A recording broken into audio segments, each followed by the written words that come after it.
Hello अस्सलाम वालेकुम। कैसे हैं आप सब लोग? आई होप आप लोग अच्छे होंगे।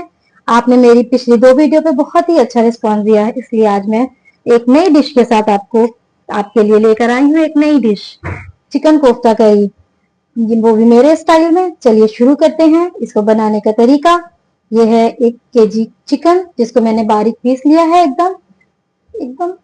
और ये 3 बारीक मीडियम साइज की प्याज है जिसको मैंने बारीक चॉप कर लिया है। ये देखिए एकदम अच्छे से। ये दो ये 2 एग हैं।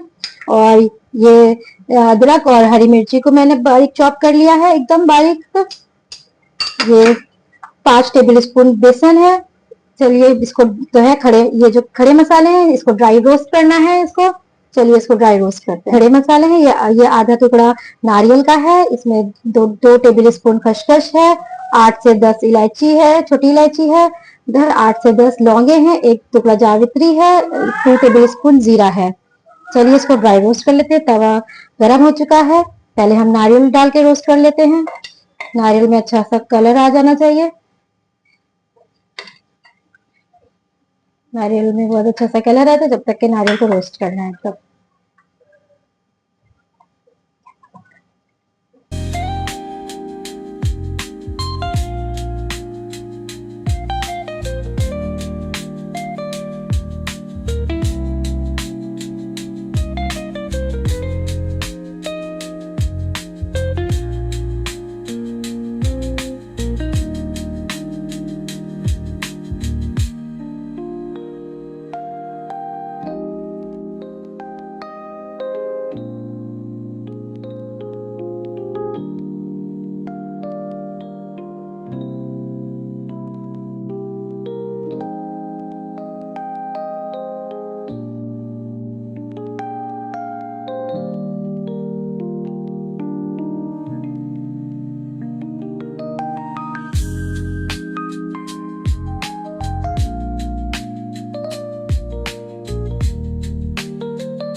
ये देखिए इसको अच्छे से डिश आउट कर लिया है। आप इसको बारीक कटी हुई हरी धनिया के साथ, हरी मिर्ची के साथ इसको गार्निश करिए, खूब सारी हरी धनिया डालिए। ये बहुत ही लाजवाब बनके रेडी हुई है चिकन कोफ्ता करी। अगर